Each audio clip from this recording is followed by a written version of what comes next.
everything the world needs in Africa. There's nothing, you can't take it away. There's a reality.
Everything within Africa.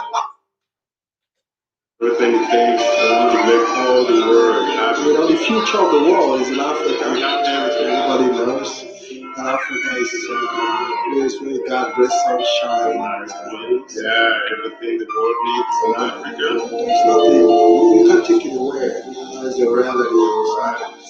The politicians need to start working with a vision of beautiful out there in Africa. Everybody knows that. The world cannot exist without Africa. You can't take it away. That's a reality. We and Africa.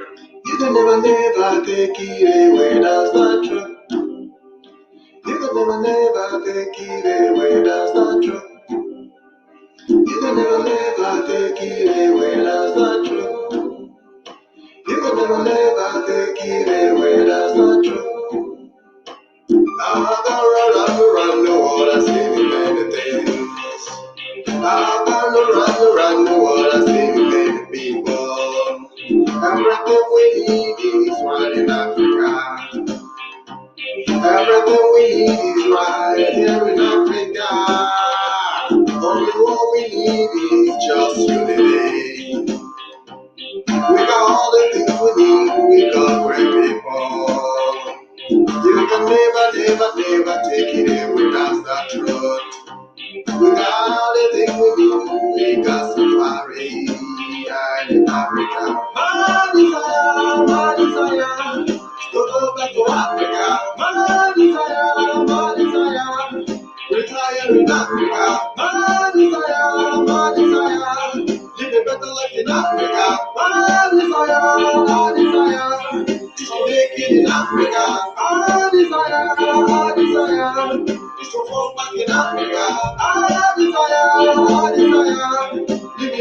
in Africa. I desire everything within Africa. I desire everything that we want is in Africa.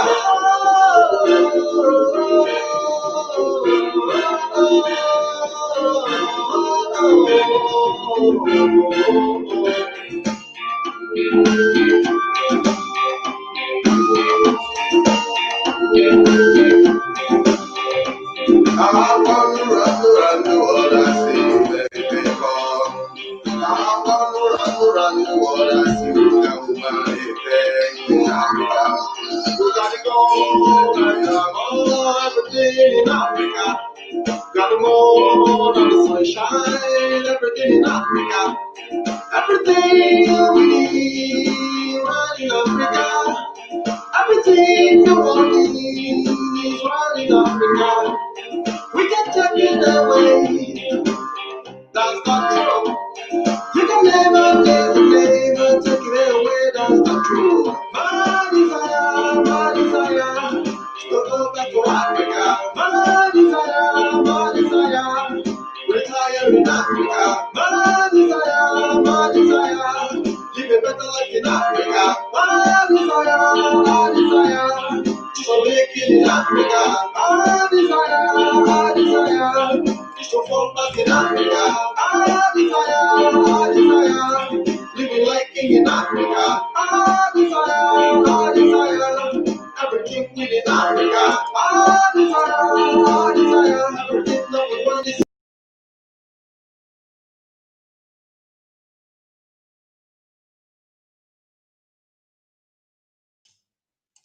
Hello, good evening, Mazi, Innocent Nnani. Good evening and welcome to the program. Good evening, Patrick. How are you? I'm fine, thank you very much. We want to welcome followers. We want to welcome each and every one of you. We want you to help us, please share this program because your sharing is important and it will not make any sense if you don't share the program. I want to welcome Michael Elogo. Welcome to the program. Asadi Mangus, welcome to the program. These are the people I can identify at the moment, but we want to, first of all, say welcome to each and every one of you. We have some ardent followers, and we are recognizing them by their names. And my name is IKEM Patrick DK, and with me is Engineer Innocent Nnani. While we wait for Engineer Fred Richard to join us, I'm also waiting for my co-host Mazi Solomon, who was here earlier on, and he will be coming back briefly. I want us to gently proceed as Engineer Innocent Nnani introduces himself to our viewers. Engineer, are you there? Yeah, I'm here. Can you hear me clearly? Is my voice Absolutely loud and clear? Very, very loud and clear. To the public and to you all, I would say this period around Merry Christmas and thanks for having me. My name is Nnani Innocent Ochuku. I'm from Uguta in Biafra land. I'm sorry, I don't say the states anyway, but if you hear Uguta in Biafra land, you know. Most of the people know about Uguta Lake, the main Uguta Lake that has confluence with Orasi River, a very beautiful lake. And is where I'm from. I left Nigeria to Russia to study agriculture. That was 1987. I graduated as an engineer of agriculture. I had a passion to go back home 20 or 15 years back to showcase my experience. But I found out that Nigeria and the condition we find ourselves, they didn't warrant me to put effort or move ahead in order to do things, teach things to my people, at least in the area I experience and studied around.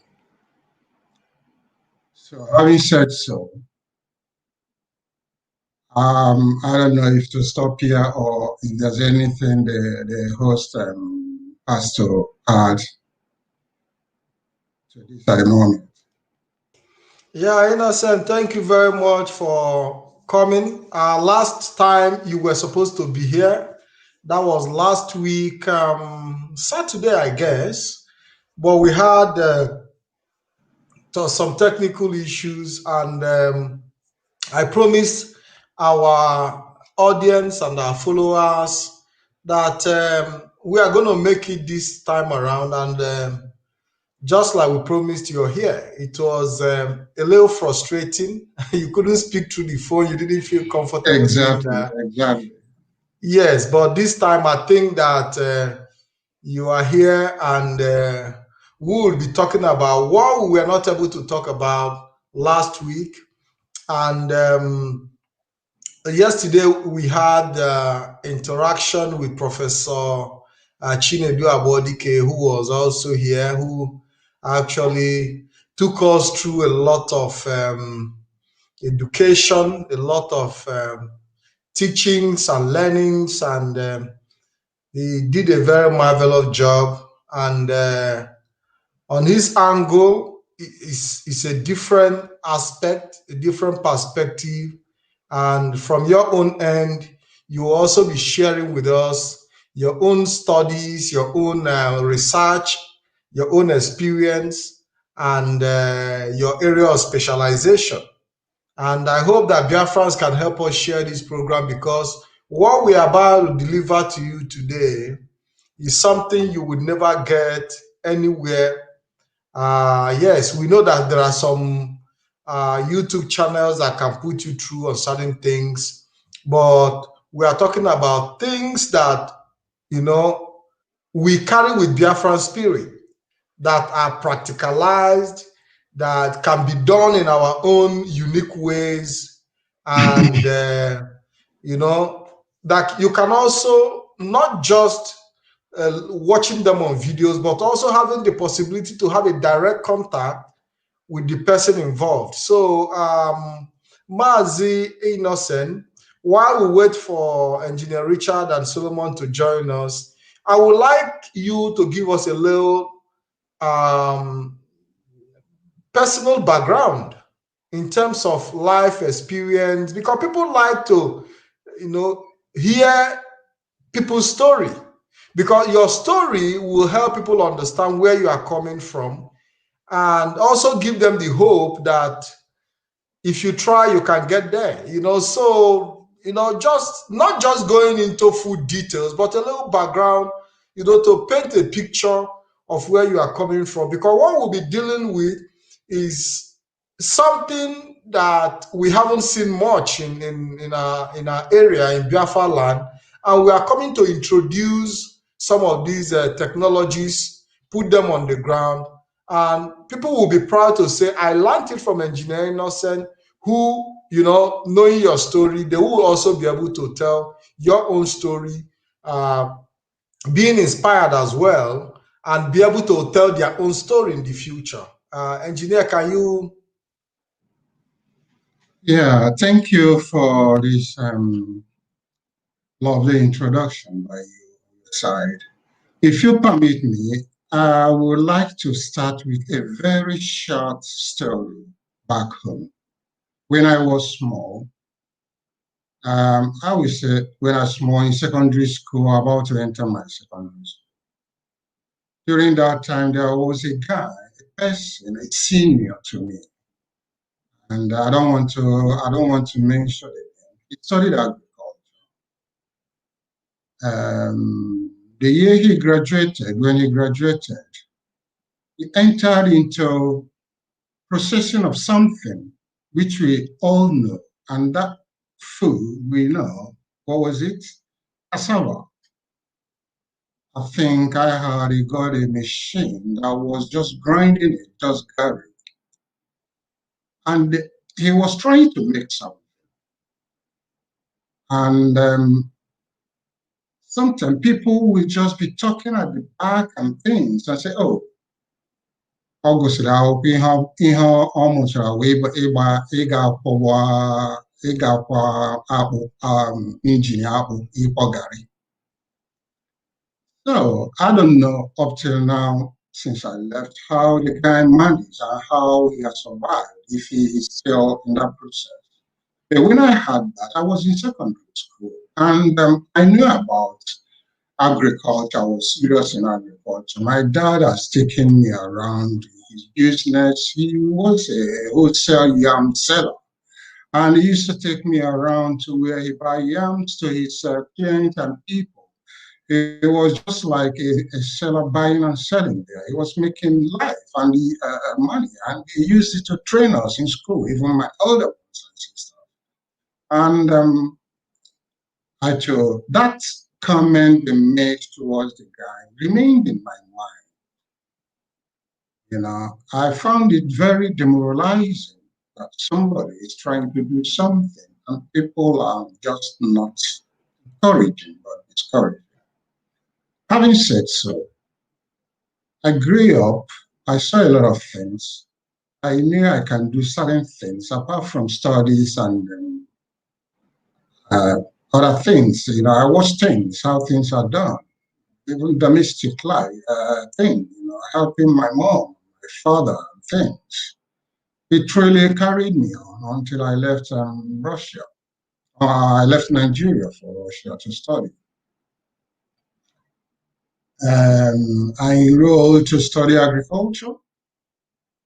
I was doing very well, practically, and I didn't have time like my other fellow students when they're on holidays. After holidays, I'll be enrolled to go to a different cities to practicalize my knowledge of that year. There I was trained and shown how to use tractor, how to drive tractor, what is called mechanized agriculture, how to harvest those things. And it was in my mind that I can do more and that I can learn more. I still didn't think it's enough until I graduated and went to England.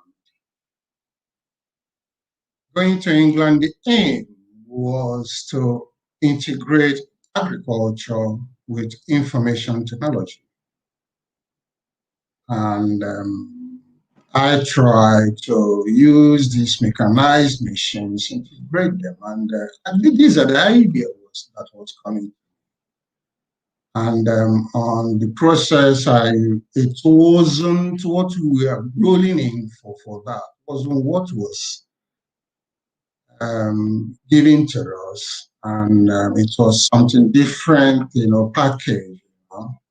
So I would say it was a bit of disappointment, but all the same, it grew me up on using technology, cells, the things, you know, like I'm a Microsoft engineer. I was a Microsoft engineer, professional. But I didn't regret it. It broadened my mind towards technology. And then I got my wife. I met my wife and then working as well as studying. After our marriage, I decided to move and relocate from England because it wasn't giving me the direction I'm moving. So I moved to Italy. My wife was in the university there, and she had a year to live on, and then to finish to meet me. I couldn't. Hello, I think you're here. You're listening. Yeah, I'm here. Yes, I was at the background listening. Yeah, you know? So that was how I moved to Italy after our marriage. My wife after 1 year, he came down to Italy to meet me. By then I started working. I worked as a metal mechanic first year, you know, and the company just some temporary contracts. Then I got another job. When it finished, I got a job with a different sector where they produce where they produce what is it called? They make tides anyway. And I was there as administrator in my background, you know, computer administrator. I worked there for barely 2-3 years, and the company was sold. 2004, my wife was pregnant, and I lost my job, getting worried what I would do, you know. But I never gave up, you know. Moving is all life. It's a long story. At the end of the day, I found myself back to me where I was, where I started to from 2005 till 2000 till today, actually in the same company. And I want to mention something to you. You know, you showed yesterday a tractor. How we talk clearly about a tractor. You watch the tractor you people show. That was a tractor that has a container that transports what was harvested. Now, there's another tractor that will be in front and that will be following it. Exactly. That one, if you watch, it has like remote attached to a container. It follows another tractor that harvests something like maize field, in a maize field or a wheat field. It will be loading it. If you see, can you see the connection, you know, of a different tractor that is filling it up? It is filling it up, and then when it's full, it will take it to the depot where it's being stored. We will talk about it. So actually, if you go back to that tractor, the company were to start from where I am talking about. If you go to that tractor you just showed me, the container, I will show you something. Okay, if you watch the wheel of the tractors, that is what my company produce. That is what we produce, and we sell worldwide. Engineering Nnani, so in a company where you work right now, you are into the production of tractor wheels. Exactly, not only tractor, but mostly tractor. Our product goes 75% to German companies that produces all the tractor. They produce the wheel, Continental, all this tire. The wheel, they fill it with the wheel and then connect it to a tractor. You see, this tractor, there are different companies created. Some companies are producing the axle. Some companies are producing the wheels, like my company. Some companies are just producing the tire, putting it together and push it. The company that is assembling everything, we just buy all these pieces according to the requirement and according to the design and assemble them, just like what Nnani does. No company produces all the parts of all this. Do you understand? So you can see how many companies that will be producing the body of the tractor, the engine, the tire, the axles, the base, and it is a lot. And then all this company, the company that comes and assembles them, it has all the machine, everything. We just order everything bit by bit, integrated, and then assembled. And then so you are talking about companies. Every company has its own component that it specializes on. Exactly. So that is to tell you the scope of how agriculture can create a lot of businesses, a lot of companies, a lot of companies upon companies, you know, coming up together and opportunities. Definitely. That is just only on tractors. I'm just mentioning that. We are coming in detail with other. Okay, thank you very much. Today we'll be talking about aquaculture, and we'll also be talking about food processing, which we have. There is this video you sent to me. Exactly. Yes, about the aquaculture practice in Texas, in Houston. Exactly. Which I might be playing later on. Exactly. But can you give us your scope in the field of aquaculture? Okay, in the field of aquaculture, anyway, what is aquaculture? Aquaculture is just simply the production of fish. Hello? Aquaculture, in aquaculture, you just concentrate on producing fish. It can be in a large scale, or in a small scale, or in a very tiny scale, just for your home consumption. You're breeding fish. That is just what it is. And there are certain factors you should consider by doing so in breeding fish. And it is a very, very trending business as well. Aquaculture supplies most of the protein we need, the world needs for protein supply. The fish we eat, to substitute with meat, to change and balance our diet. And that scope area itself can generate a lot of technology involved, a lot of employment. For example, I started making this research about aquaculture far back 20 years ago, and tried to go to Nigeria and develop it. With my wife, we made this research. And I find myself we contacted a company in Israel to consider the cost, not just doing it in a small scale, but in a big, or I would call it, in a commercial scale, of which you breed the fish, integrating it with the natural water we have. And I had the plan to use it in developing Uguta Lake. And I found out that in Uguta, it will be a very, very good location in running such a business. That was what I intended to do.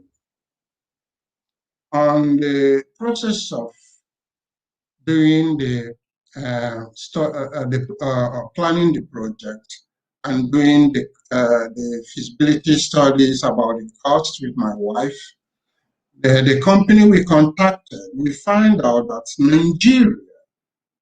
Nigeria was spending billions and billions importing fish. If I could remember, he said about 7 billion per year to import fish. And with the calculation and the research me and my wife we make, and the linking with the company to tell us the estimate what it will cost.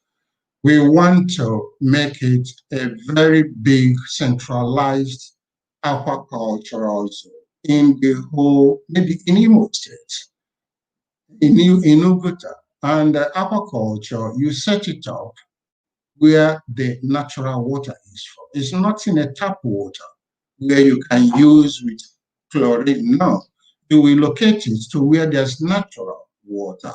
For example, we can breed tilapia. We can breed a lot of fish that the lake naturally has been giving us. I will remember one fish that we call, what is it called? Mpo. This fish it looks like a kind of tilapia, but it's not tilapia. It comes very small. And when you eat it, it's full of oil. I remember when I was small, my dad took a chieftaincy. He used to entertain his people, and with his title, what they call him, Ojiapubam Koneshiji, that he uses the oil from this fish to cook yam for them. And when you taste it, it is very, very sweet, very nice, natural. You will eat and people will enjoy it. And they give him that time. Anytime he comes in the public, they sing for him. That remains in my mind. And that fish, hear me. Am I Yeah. yeah. And Mazi, that fish today is almost extincted, if not extincted. I would have loved to recall and rebreed that fish. It was one of the things, because if we go to our waters, you don't see enough fish for farmers to fish. And most of them has even fished them illegally by using illegal means. So we don't have system to control that. All these things are in my mind, and I would have loved to do that and introduce system. When we made this inquiry, and at the end of the story, in making the research on this aquaculture, I found out that with 4 billion, as I said, $4 million, with the company in Israel, I can locate myself and set up this aquaculture for fish breeding. We can breed tilapia, we can breed all the fish that the natural water gives us, and even introduce more fish. And not only that, you will have a kind of a processing department that will process the fish. You will have fish, processed fish to sell. Canned fish, or you get the what is it called? I've forgotten again. You process the fish and ready to be exported as well at the end of the day. So we found out that with the estimate we have, with that amount, within a year we can set up the company and start producing and start breeding. With the same year, the following year, in 2 years, we will start selling and feeding people with fish, even locally, everywhere in the whole Nigeria.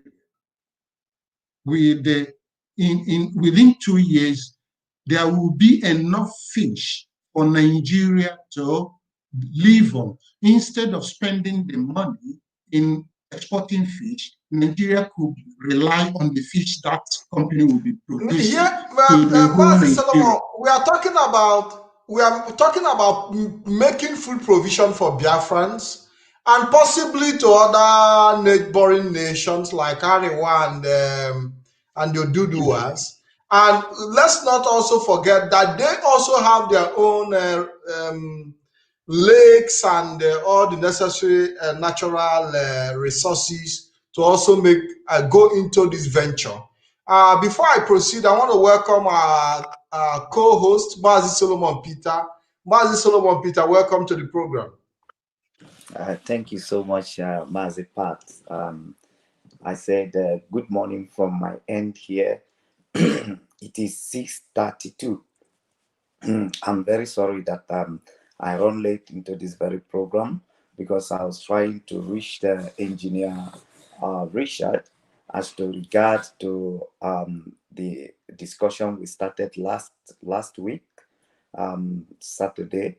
So as for how we can be able to generate electricity, because power is actually the basic for economic revolution. So, and we stopped our discussion somewhere, and we promised to continue the discussion today. So I was trying to reach out to him, so he seems to be engaged with something. So I am not too sure if he will be joining us in these very programs because up to now he's still busy. But yeah, I also wanted to thank Engineer Innocent, who has been here early and was trying to educate us over how we can be able to expand our fish ponding and also make profit out of it. I thank everyone who is joining us in this very program. This program is basically on economic advancement of our people, that at the stage where we are right now, there is something that we just need to do because money is needed.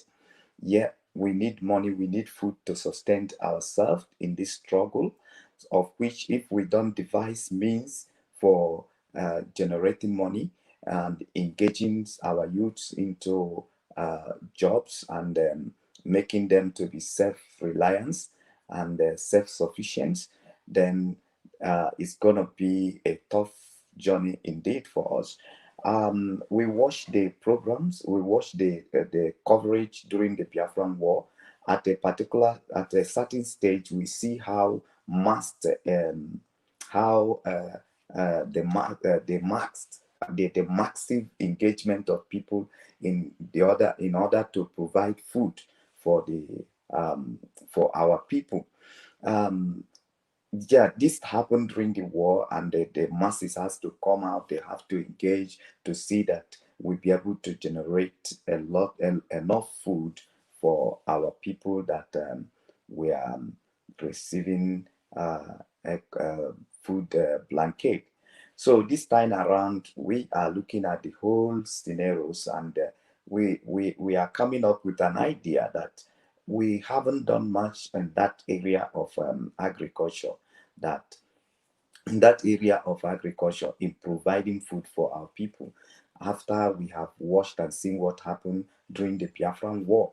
And secondly, again, our peoples are being pushed into one sector of business, one sector of economy. And if eventually, like the way they are doing, anything happens to the market, anything happens to all these importations, what are we going to rely on? What are we going to lay back on? Because so many of us have abandoned agriculture. Agriculture is like a abandoned project in our areas. Everybody want to be a trader. Everybody want to be an importer. But those things that you are importing and those things you are selling as a trader, they are all things that are farmed. They are all things that people farm in their country. So there is every need for us to go back to the basis, and cultivate our land. And we can do it. We can do it. We can do it in mass. We can do it in group, because anyụkọ 1 million or wow fufu, we can bring this farming economic revolution in our villages and create wealth, because there is a lot of it. Our land is fertile, our weather is good, we have the technologies, we have the ideas of the mechanized farming and all that. And why are we not doing it? Now, Mazi Nnani kind of showed us example that we can assemble as a people.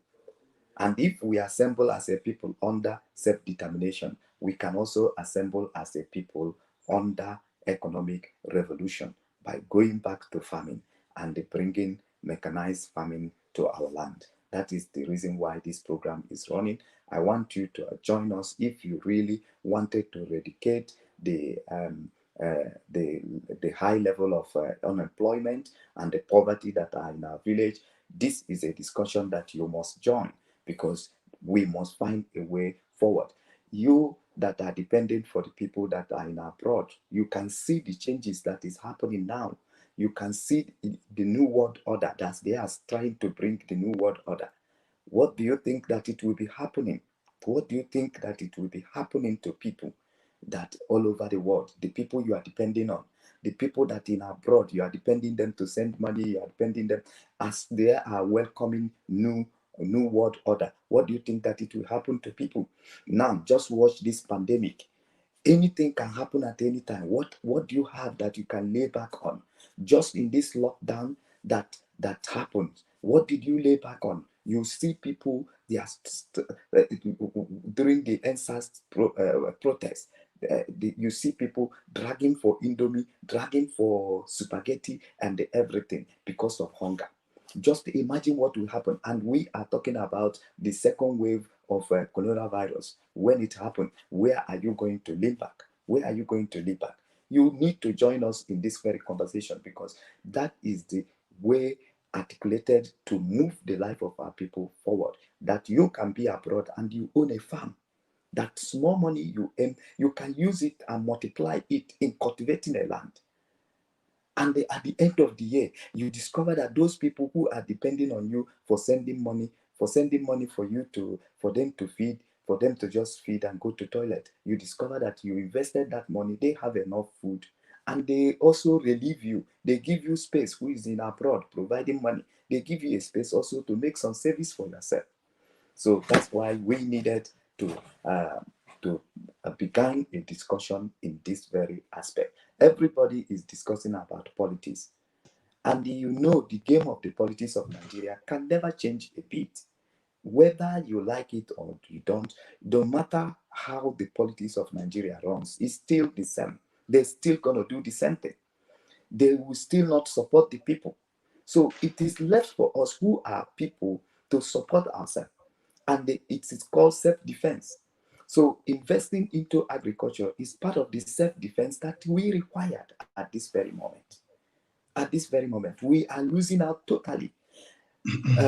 Last time we invited Chinedu, he said the worst situation you can be is for you to hope for your enemy to feed you. So we must know that these are very important discussions. But our people, in most times, when you bring a good discussions to hold, they will be slacking back. But if you bring something like a gossip, or gossip on the name of anybody, or gossip of things that make them run on a circle, everybody will be interested. So we want you to join these conversations, because that is very important. You need to understand the value of agriculture. When we said about farming, we are not talking about, because farming is like as you have a medical institution today. There is so many branches to it. Farming can make a business booming in your country. People who open shop, it can make their business booming. Farming, there are so many sectors to farming. There is food processing.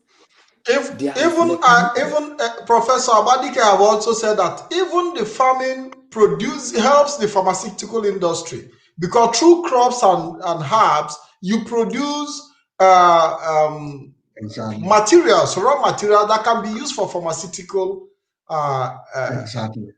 and drug productions. Yeah. So everybody that feel like he has love for the Eastern region, that he has love for Biafrans, that he has love for humanity, to join us in this. We want to make things happen. We have waited for government. There is no, for right now, the too much responsibility that is even in the government. They are failing. They are failing woefully. You can, some of people can agree with me, but right now they are living life as though they don't have government, and there is no government, because they have failed. They have failed. Waiting on them to do something will reduce us to nothing. Will reduce us to nothing. Waiting on them, because this poverty that are being created is mainly purely for a purpose. Purely for a purpose, and we need to wake up to our responsibilities. So that is my contribution at this very moment. Please share this program, join us in this very program, come forward with your own suggestion. The line will be thrown open. Ask your questions to the engineer that is with us in the studio at this morning. Ask us a questions. How do we make this happen? Ask your questions, because from your questions, explanation will be made to you. Is very, very important. So, Mazi Pat, you can leave the line open while engineer come back to continue from where he stopped. Thanks. Thank you very much, Mazi Solomon Peter. Thank you very much, Engineer. Engineer Innocent have already talked about fish farming and the processing, which is a very huge industry. We've seen people go into oceans to fish, and from there they make the sardine that we eat. So that branch is a very huge and enormous sector. And Mazi Innocent, you also talked about how you can actually regulate the water you get from the fish and use the waste for manure for agriculture. Yeah, that is where I was about to enter when Solomon came in anyway. So to round up with the aquaculture, as I said earlier, the quotation was 4 million. And within that period, the point is that in 4 years, that 4 million will be realized with the fish you will be producing and canning and selling, and feeding the people. Nigeria will be fish content. The company will be able to supply all the fish Nigeria needs for its population. And Mazi,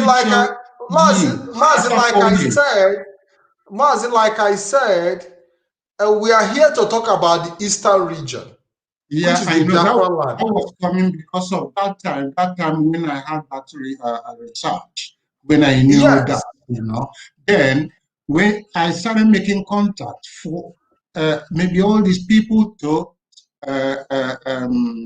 provide a capital to sponsor it. I hadn't that amount anyway, but I know I can make it, and Nigeria will be fish sufficient. But now I couldn't get anybody. All I hear was embezzlement, was this, no reply from any of the politicians, nothing.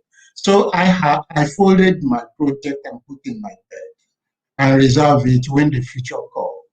Now this project I reserve it, dedicate it to IPOB and to dedicate it to Biafra when Biafra comes. So I will be waiting. If they need it, I will give them and guide them for that. So not only that, aquaculture. Aquaculture, as I said, is just breeding of fish. Then there's another idea that is joining aquaculture together with crop production. And together, two of them together is called aquaponic. And aquaponic is a process whereby you breed the fish and as well you are growing crops. And how does it function? The fish you are breathing, the water is channeled when it is dirty, when it is to be recycled. It's channeled to the crops.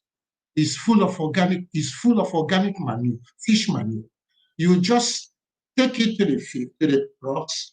The crops will make use of it's a nitrogen cycle. Most of you that read nitrogen cycle, nitrate and all this stuff, which the fish eat and pollute, and then recycle to plants. Plants make use of it, and then filter the water, and the water is recycled and cleaned back to the fish.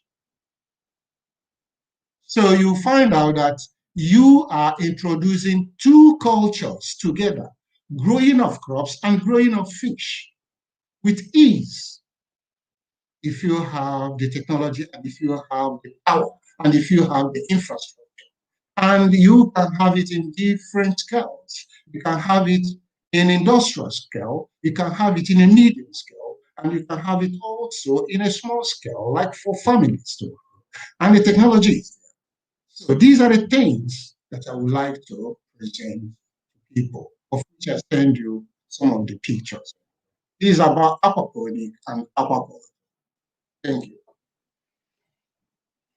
Thank you very much, Mazi Innocent. I would like to bring Solomon in. Hello, Mazi Solomon.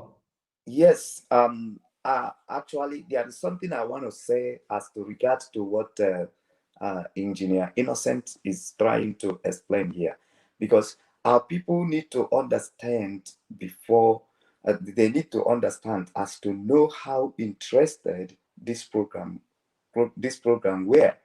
Now, we are talking about, when you talk about Nigeria, you know that the greatest challenge of Nigeria is implementation.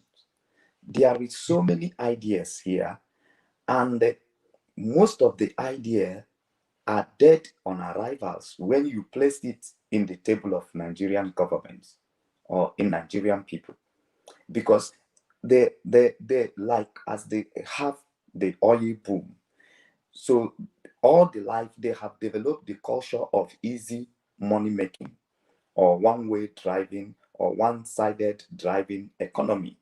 So as long as oil is still running, they felt like every other way of economics advancement is unnecessary.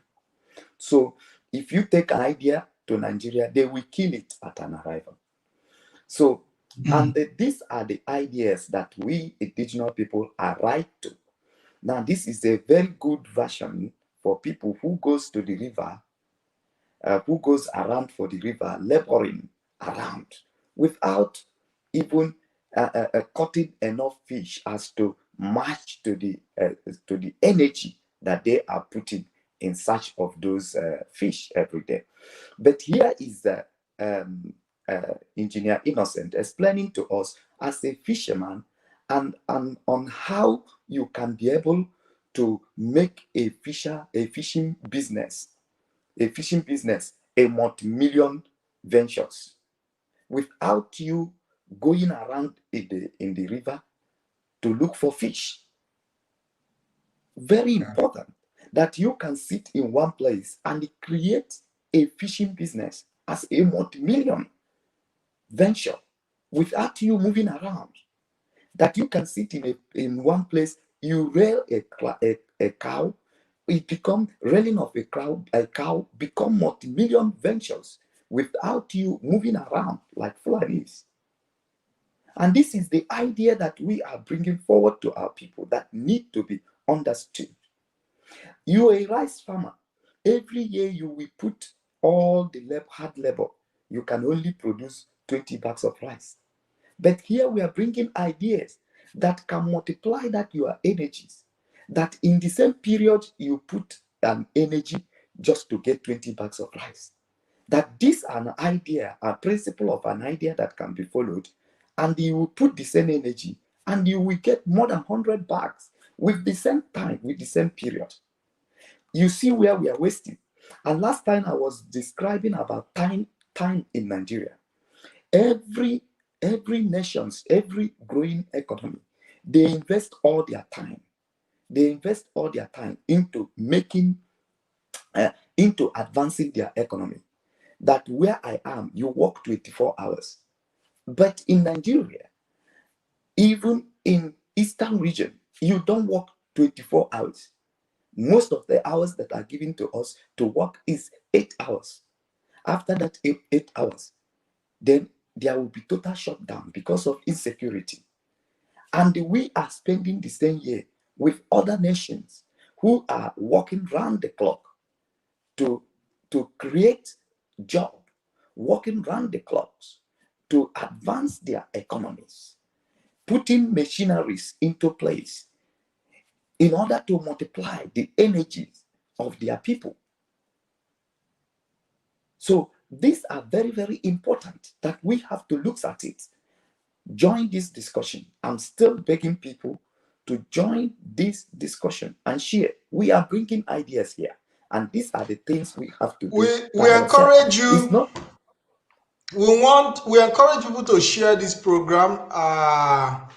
It's quite unfortunate that maybe people don't know, but we advertise this program and we expected that people should join, and we are hoping that people will join, because in the next possible few minutes, we might be rounding up because we're almost spending an hour already. And it's very, very important that as you come in, you share the program so that others can join.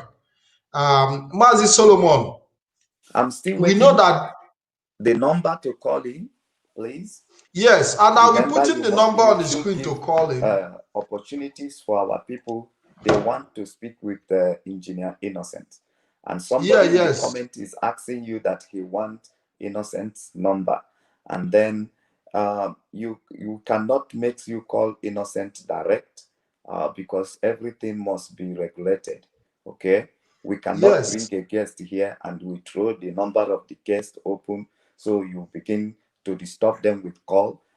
You must know you must come through this media so that we will be able to coordinate the calls if you are to call them privately. So the number of the number will be displayed here in the screen. If you want to get in touch with any of our guests, please call that number and you will be connected. Thank you, Mazi Pat. Can you Thank you please very display much, the Mazi number to call Solomon into Peter. this program for our people? Thank you very much. I'm about to put the number forward. The number you can, if you want to make any contribution, the number you can call in. If you want to ask any direct question, the number you can call in. And it's right now on the screen. And our brother Innocent is here to explain to us how you can actually run fish farming and position your agricultural farm by the side and regulate the both farm together, and it's called aquaponic, which is quite interesting. From the revelations we are getting, many of us living in Europe and the Western world do not have the possibility because we don't even have the space to run this type of agricultural exercise. You see why it is important that when you are back home and you have the space, that you take advantage of every space that is available. Because most of us live in high-rise building that you don't even have any space around you to, to run some of these programs. So, but we are here to bring you the knowledge. And Mazi Innocent, we know that agriculture is a very huge industry. And in fact, it is the basis to living. Without it, life is meaningless. Now, how do you think Biafrans can take advantage of minimum space they have to be able to advance their own cause, at least on the immediate? How people can actually produce their own food. We are not talking about at industrial level right now, but taking advantage of little space at their disposal to produce the food they can eat so that they don't go to the market buying everything and everything. Okay. I will start by saying that Biafra, when it comes, there will be a system. And it's when there's a system, then agriculture can function. There's nothing that functions without a system, but there should be rules and regulations, of which agriculture needs a functioning system in order to function. And the nation that has a very good system and understand what agriculture is will be able to make use of all the advantages and all the things agriculture can give to them, to that particular country. For example, agriculture failed in Nigeria, I would say, because there was no system. And right from secondary school, we've been saying infrastructure. And what are the infrastructure? Road, good water, water channel, movement, development, so that agriculture can work. And they turn deaf ear. They've seen oil and forgot agriculture. Remember, with agriculture, just only one product. There was a time Biafra, Eastern Nigeria, was having almost, what do you call the GDP was the highest in the whole world, about 1980s or what, by Otmara, or 70s and 60s, something like that, immediately after the war. So it's just with only one product, and that was what did they use? Palm oil and palm kernel. Let's take, for example, just palm kernel alone. There's no part of palm kernel that you will not find useful. You found it useful as a wood. You found it useful as a source of energy. Go and burn the kernel. You know, the source of the energy that will be, the energy, heat energy that will be generated from that. We neglected it. Use the oil, cook it, and you see the taste of oil. Yeah, the quality of oil. You know the fun,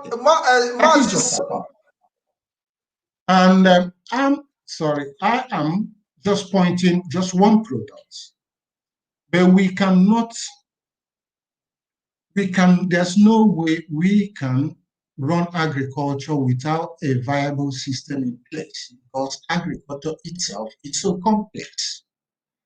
And I don't think the present Biafra now, if Biafra comes, it will be different, because we will go through lecturing. We've already started. That is why we are doing this. It's a step forward anyway. We do not understand exactly what is agriculture. Is when you understand what the meaning of something is, then you will know exactly how deep the meaning is and how we can exploit it. And Nigeria didn't make it because they didn't understand the meaning of agriculture. And this time we are doing this to let people create awareness and lecturing them, telling them what they can do with agriculture. It is not too late, but this will function only if Biafra comes. Because if Biafra comes, there will be a system that will man agriculture and make all the advantages agriculture will provide, and all the technologies that's required in agriculture. So that is where I stand. That we are not going anyway. What we are doing now, look, this awareness. It is going to be very difficult for people to just dangle into agriculture without knowing what it is. You need to first be patient. You need to be patient. You need to be very, very calculating. And you need to be observant. If you don't have this quality, agriculture will skip from you. For instance, you have a very little piece of land. You planted a crop, say maize or whatever, just for you to eat. You think it's finished. It's not finished. The plant will ask you, I need water. The plant will ask you, will tell you, why did you grow such crop that is irritating me? It's the behavior of the plants that you will know that they are not good together. And for they are not being good together, what will be the consequence? There will be diseases, there will be insects, that will be that another crop will be introduced. So that is why I said you need to be very, very vigilant. You need to be very, very calculative. You need to have that kind of experimental mind, understand and build yourself into agriculture. Thank you, Mazi. Engineer Innocent, we had a caller waiting for some time now who want to maybe make a contribution or ask question. Can you please introduce yourself, caller, please? Okay, good evening, everybody. Good evening from, I'm calling from Qatar, sorry. Welcome to the program. Welcome to the program. Go ahead. We are listening. Biafrans are listening as well. Yeah, I'm calling from Qatar. My name is Richard. Yeah, I want to thank you, Mr. Patrick, Mr. Solomon, and Mr. Innocent. I thank you for this program. Only that I came very late and missed the program. It's already 11:03 p.m. here. So what I want to say, this particular program, I can say maybe this is because of me, because all these days I've been watching YouTube on how to do fish farming. Because I come from Owerri, Imo State, and in my village, we have a sea which they call Acqua. So every day I think about that river. Nobody is using that river. Every year the river comes and goes. Nobody is using it. But I think of how to establish a fish farming around that river. And as God may have it, I have a land, a very big land behind the river. I have land, empty land, nobody is using it. So I want to ask Mr. Innocent, if I want to start that fish farming, what kind of training? Because I'm in this, I've not done it before. I'm just conceptualizing it. I'm just thinking about it. In fact, any place I leave Qatar here, I'm going to order at my place to start this fish farming. But I've been going through a YouTube video fish farming. But since this one now is the one they are teaching us, I want to get myself involved. But let me get, because this is now local. Because most of the work I've been working for is Nepalese, all those things in their own farm, but now it's our own.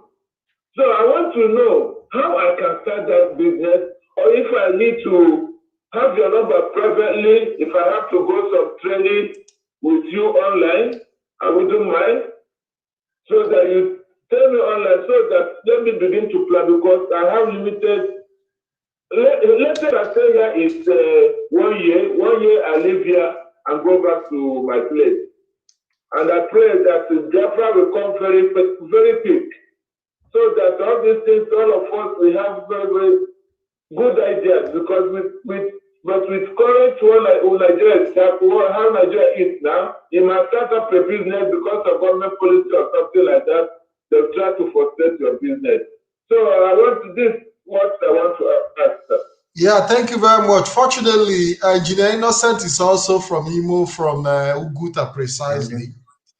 And I think he might know the river you are talking about. Engineer Innocent, do you know the river he's talking about in Imo? Is it Imo River or what's Imo? No, it's not Imo River. What is the name of the river again? Nkitampe. Okay, Nkitampe. There are a lot of there are a lot of waters, around Imo State, Uguta, Warashi, Imo River. All these areas, they are very, very nice location where you can, if you have a land, no matter how small it is, you start with it, you can expand.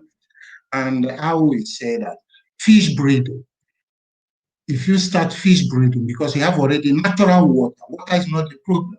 It's just to get this water running into your land, your fish land, your farmland, and then storing it.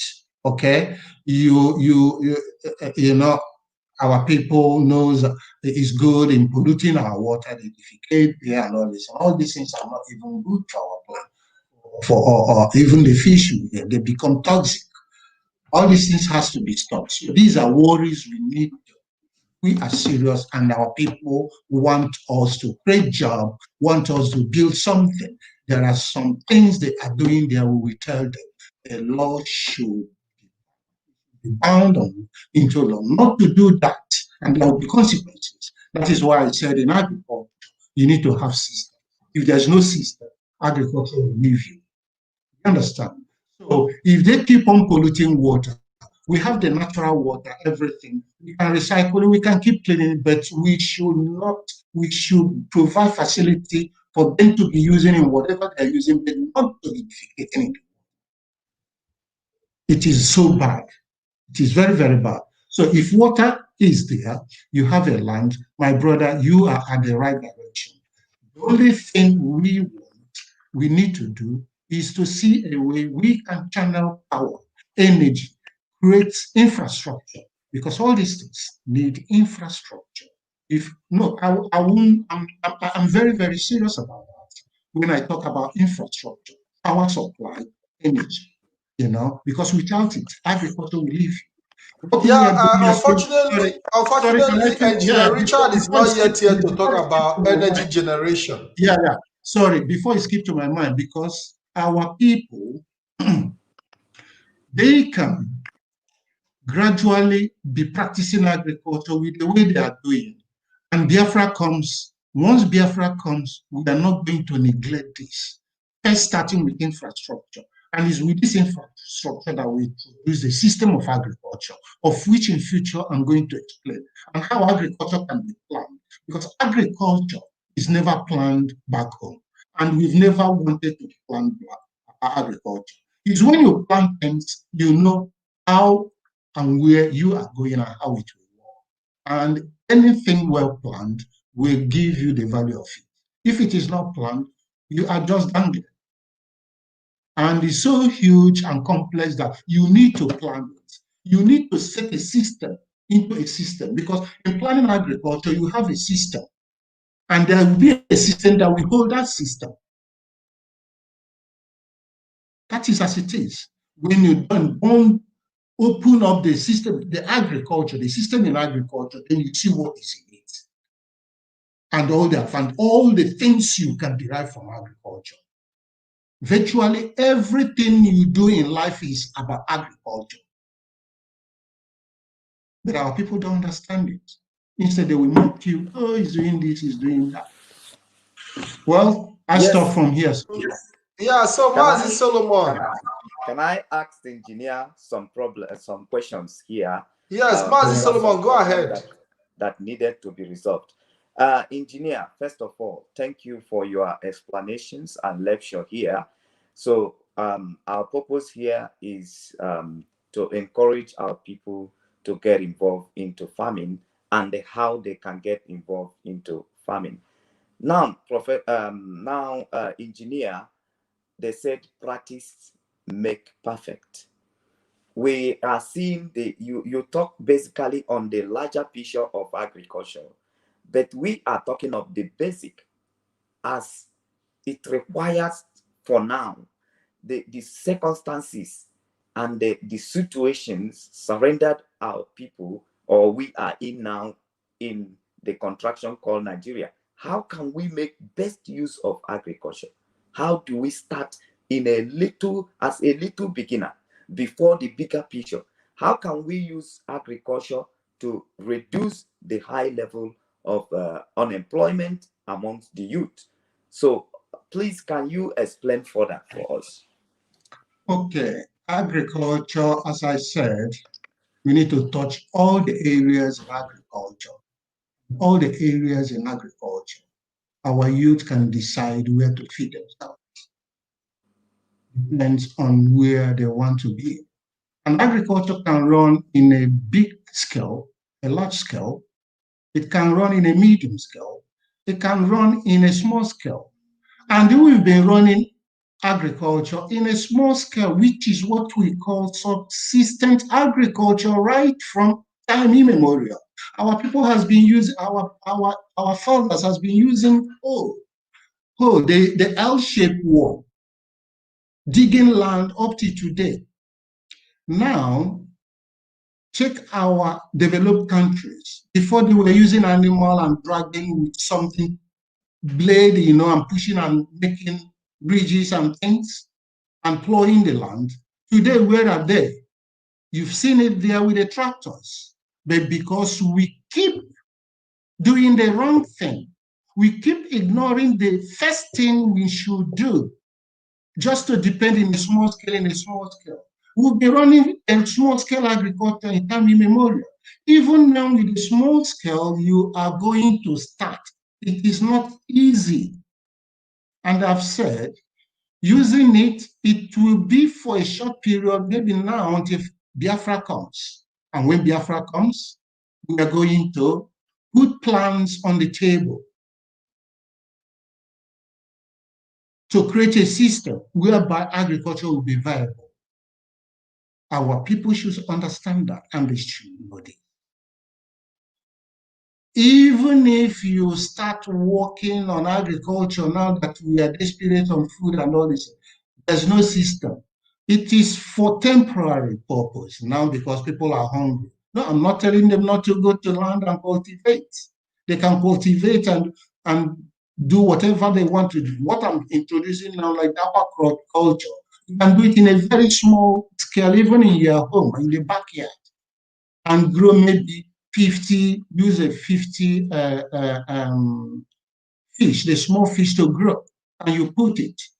When it grows at the size you want, you eat it. That is a small scale. You supply you your fish. But now it's not leading us to anywhere small. But they can continue with that and keep improving. That can happen. There's no dispute about it. But for instance, for somebody who is going to cultivate a small piece of land, you can cultivate your small piece of land using spade and things, that machine cannot enter, is not big, maybe up to 5 plot or whatever. If you have one 50 or 60 meter square of a land, you can easily cultivate it with, is what I'm doing here. When I'm coming here and when I'm coming to that point, I will explain why and things and how our people can go into small scale agriculture. Meanwhile, in aquaculture, I've said that they can go, like somebody that called, he has land, he can start something there. When he calls you people, I will know how to encourage the person and the plants he can put on first and how he can get his water because he's in a right spot. We need to know the kind of fish we need to grow. Tilapia, for example, for sure, is good in that area. So it's to start and channel. Then we will not ignore what is ahead because time will come. He has to expand. He has to do things more, not to be where he is. That is where I'm coming from. Thank you, Mazi Innocent. We when people talk about fish farming and aquaculture, people mind always go to the capital, investment capital, and all that, which is always a challenge for our people. How can people go into this aquaculture, fish farming, with very little capital? Okay. Especially looking at lack of infrastructure, because like we know in this part of the world, the government provide a lot of things like the electricity that is steady, a lot of things that makes life easy. Now in an environment where there are no electricities, you need to pump the water in and out and all those costs. How can one minimize in terms of investment and get a high productivity? Is what I need to understand what you need, like minimize, because we're talking about how much the person need to invest. We are talking about, you need to grow to feed for yourself or to sell or to do. No, we are talking about the kind of scale, because I can specify there are machines. There are machines, integrated machines that can pump water into the system that can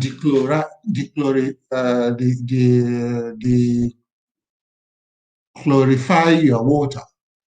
If you have a tap water that is contain chlorine, store the water, get to the fish tank, and then from the fish tank, you get to the fish.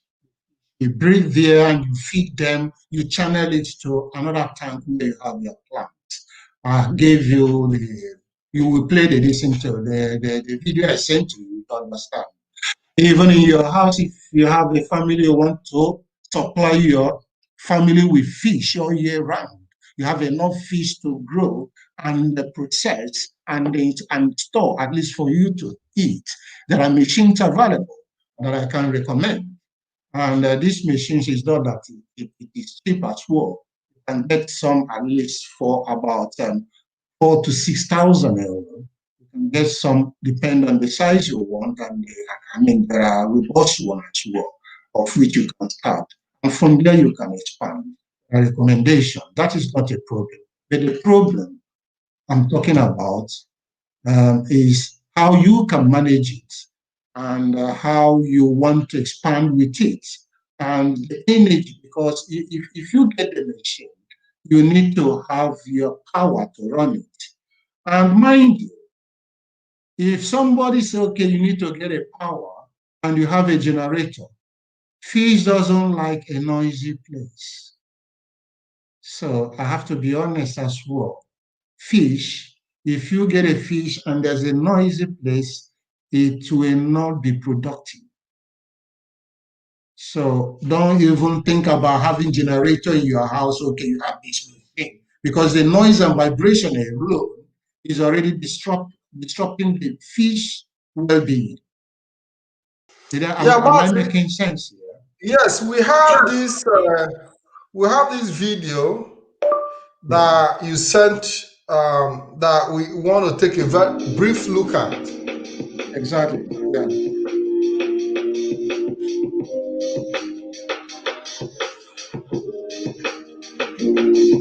That is Acqua. We're sustainable harvesters. What you're standing in is about 12,000 square feet of controlled environment greenhouse space. In this space, we can grow up to 7,000 heads of lettuce in every week, utilizing growing techniques called aquaponics and this awesome controlled environment greenhouse to protect us from the heat in the Houston summers. So we grow a bunch of different varieties of leafy green lettuces, and we distribute that to restaurants and other food service partners all throughout Houston, San Antonio, Austin, Dallas, and even in Louisiana, including New Orleans and Baton Rouge.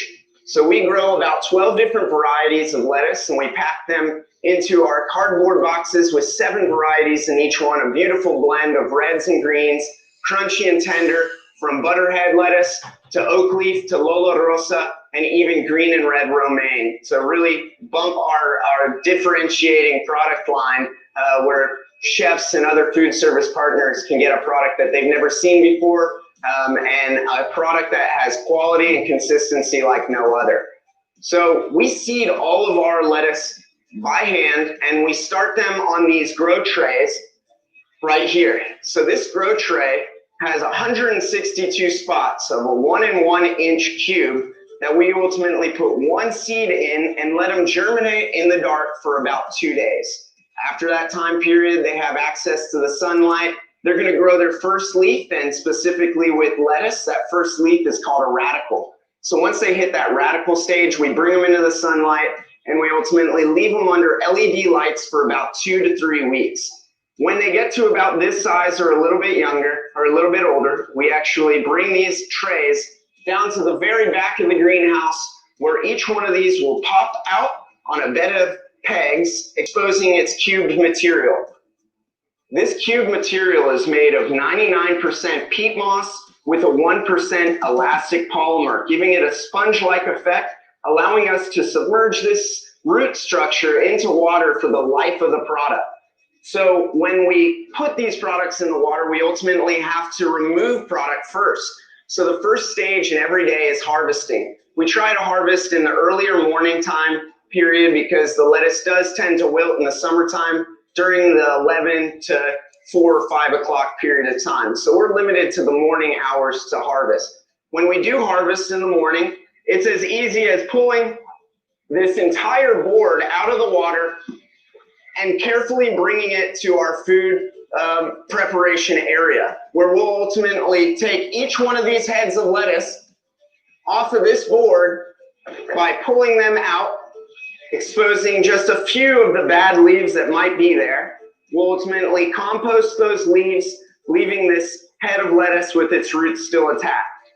When we put these roots around this, it gives a shelf life of close to 3 weeks in your refrigerator. Now, that's a really big value for our farmers market patrons that might take it home and not want to eat it that first week and have that access to it the next week. For our restaurant partners, it's not as important, but it still allows that product to be the freshest product in their kitchen because it is still living. Now, when we remove these boards, it leaves a space in these grow beds. These are 100-foot grow beds, and we stack these every single day. Our entire process is very similar to blockchain. When one thing goes out, one thing will go in at a different area of the system. So when we remove these boards, we ultimately have to seed appropriately because it's a time frame. So those seeds won't be in the water for another 2 weeks. So we really have to plan on having that product in there and think forward about 2 to 6 weeks at all time. Now, when we remove the boards, we leave a gap up in the front. And then that allows us to push all the boards towards us here, our harvest area, and stack new boards in the back utilizing our germination cubes. So it's as easy as pushing these back with just one hand. And if you can think of the reverse, we'd be pushing these forward so that we can ultimately harvest this lettuce closer to our clean area. So it really eliminates a lot of the cross-contamination effects. We wear gloves, we wear aprons and hairnets or hats so that there is a very limited chance for any kind of cross-contamination in our system. Now, when there is an opening spot in the back, we'll ultimately have to restock these plants. And it's as easy as pulling these little cubes out, all 162 of them, and simply putting them directly into these raft boards that are made perfectly for those 1 inch by 1 inch cubes.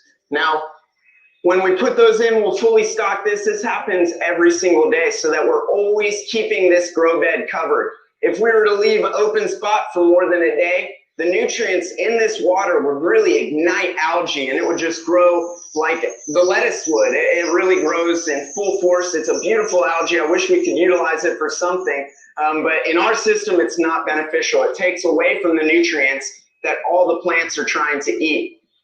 So a little bit more about our process of harvesting and ultimately packing before we get into the science side of aquaponics. So when we move these rafts over to our clean area and we ultimately clean all that lettuce, wrap the roots, we have to pack it and put it in our cooler right away to crisp it up. So we'll pack it in these trays that we call our transfer trays, ultimately packing one variety in each one of these trays, giving us the ability to pack all 7 varieties with a couple of these and keep them in our cooler to crisp up. Then it's time to pack our lettuce and make our mixed cases. So it'll be as easy as doing one variety at a time, laying out all boxes and just putting the red all in the 10 boxes, then the green, and then the red. And so that really keeps the lettuce from being out in the heat for an extended period of time. Everything will be fresh and crisp in our 36-degree cooler space until it's ready to be packed. When they are packed, we'll leave them on the other side of the cooler stacked up, and we can fit about 150 boxes in there.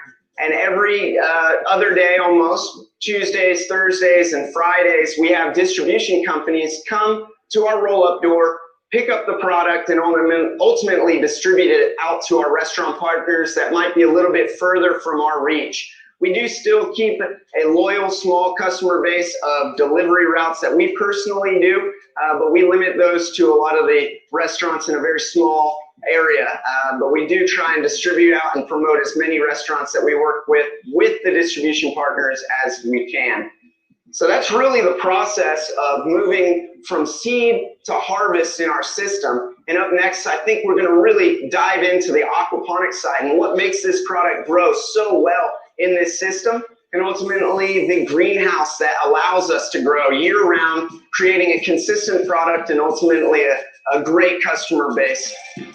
So now it's really time to get into the aquaponics side and what makes us different than most traditional growers out there. So the way that we grow all this fresh leafy green lettuce is a combination between 2 ecosystems in a growing technique called aquaponics. So the basic definition of aquaponics is the combination between aquaculture, raising fish or freshwater fish in a controlled environment, and hydroponics, which is growing plants in a soilless environment. So we utilize both ecosystems working together to simultaneously create the nutrients and ultimately remove the nutrients in the form of uptaking and growing their beautiful leafy green leaves.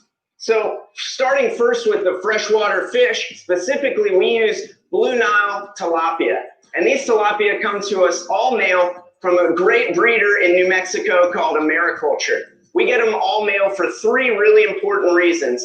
First, they create more waste as a male versus a female to create nutrients in our system. Second, they grow much quicker as a male versus a female. And third, and most importantly, they don't reproduce. If they were to reproduce, we would be having tons and tons of small little spawn get through the filters that we have at the bottom of these tanks, ultimately get into our filtration over on the rock media, and if they were lucky enough, maybe even swim into our grow beds and become really, really hungry vegetarians. They would eat all of our roots until the point that we really wouldn't have a product. Now, there are some types of fish that are beneficial in grow beds, but we really try and separate these 2 components the best we can.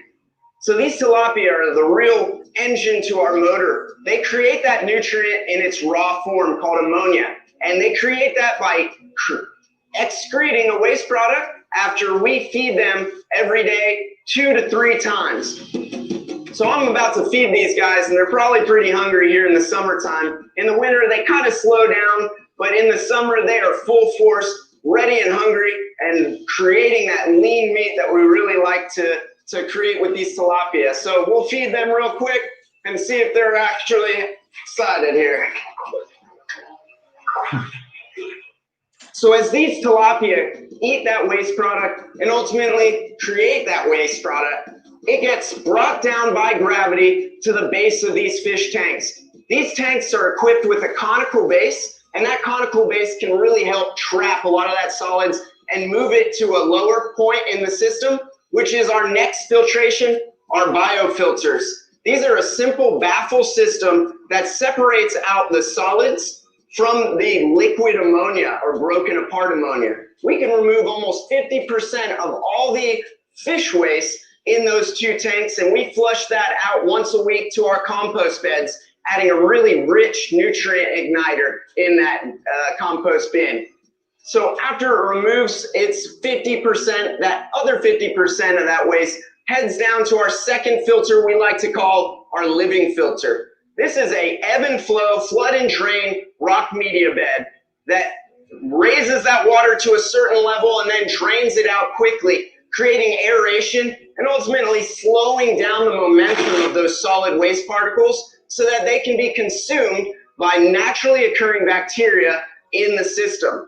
Not only do we have naturally occurring bacteria helping us out creating that nutrient, every one of these beds is equipped with about 4 pounds of these red wiggler worms. These red wiggler worms are a great little Roomba in these media beds. They clean out any of the bigger particles that we might have, ultimately that might get clogged in the smaller pipes in our system. They also excrete a supplemental nutrient to this system, ultimately balancing out these grow beds right here. The video is quite long and we cannot. It's quite long, but is exactly what you heard, what he was explaining and what he said. You've seen the plants, the crops section. Did you see when he uprooted all the crops that there was no soil, is it? And it was just the water from the fish, and the water from the fish is contain the manure. That's the excrement from the fish. It turns to those environment, those tanks where they have the floater, the crop, the plant or the vegetable. These are organic manure. It's organic fish manure, from fish waste. It's like when doctor was talking about human urine and all this stuff, it's to the soil. You neutralize it and send it to the soil or the organic manure and create it. So Solomon, you've seen the video. What the fish, because if you leave those water without removing it, the fish will suffocate. So you need to channel fresh water to the fish and keep them feeding constantly and they are growing and they are happy.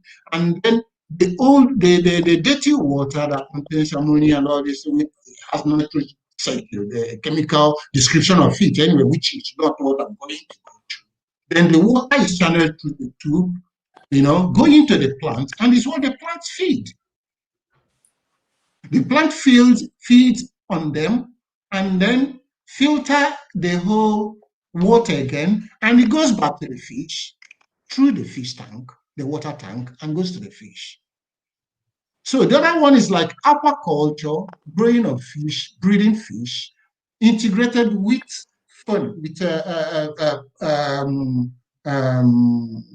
other culture, crop production. You see how many sellers that is there? And not only that, after, there will be a time you need to talk about storage, or you waste all you've produced. Do you see when he was saying it? He removed it, you need to save it where it can stay with the temperature regulated. And how can you do that without power supply, without storage system facility? We've not even talked about storage system. We've not even talked about anything about storing what we produce before going to the client, because we leave something in a short period, is already getting contaminated. So all these things should get our head. All these things in agriculture to talk. You don't dangle into agriculture and do what you like. They are all linked together. That is where I'm coming. Yes. So Mazi Solomon, you watched the video, and what is your take on the matter? Thank you. Thank you so much, Mazi, Pat.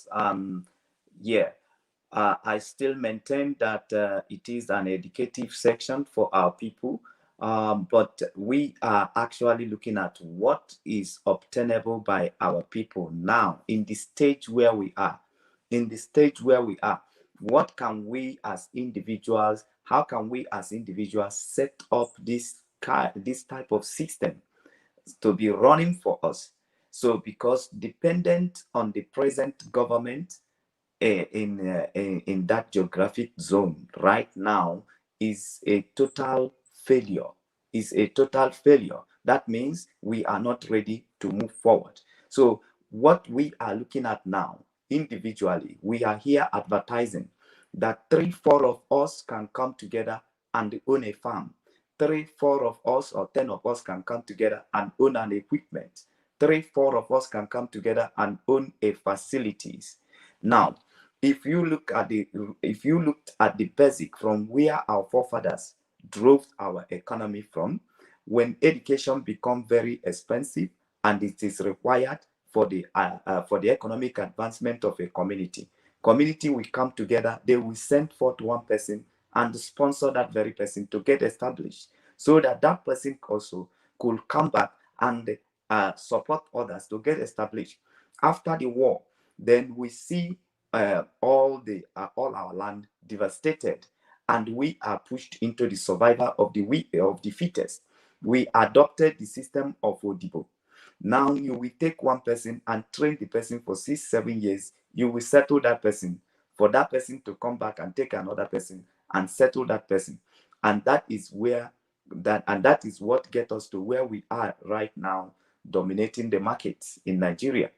So there is always the smallest and the lowest part of this agriculture in which we can start teaching our people now for sustainability, to reduce the high rate of unemployment, at least to give hope to our people. So that is what we are looking at. Now, when you look at the larger picture of it, it becomes impossible. But we are looking at the smallest, that people who own 4 plots of land, 10 plots of land, they can do something that will be well regulated and the profit making farming. In that very dam, just planting a cassava in a land, and you wait for the period of 1 year to harvest that cassava. Just for the period of 1 year, what are you going to be sustained with for that 1 year? While economy is day by day activities. Like, do you know why the markets are flooded today? Do you know why everybody, when you go to city, people runs up and down? Because their economics benefit is dependent on day-by-day activities. If you are not getting anything by day, then you are running lost. So how do we create this kind of economy? Like, can see vegetable, somebody can have a 2 plots of vegetable, which we know under 6 weeks or 4 weeks, you can start harvesting. And if you are harvesting if you start harvesting in 6 weeks or in 4 weeks, eventually you can program it that you divide the land in section, that you begin to harvest every week, or you begin to harvest every day. So these are the things we want our people to learn, that this benefit in agriculture, there is this basic in which we can start with, as to empower ourselves, as to arm ourselves, because we see during the war that Awolowo described that hunger is instrument of war.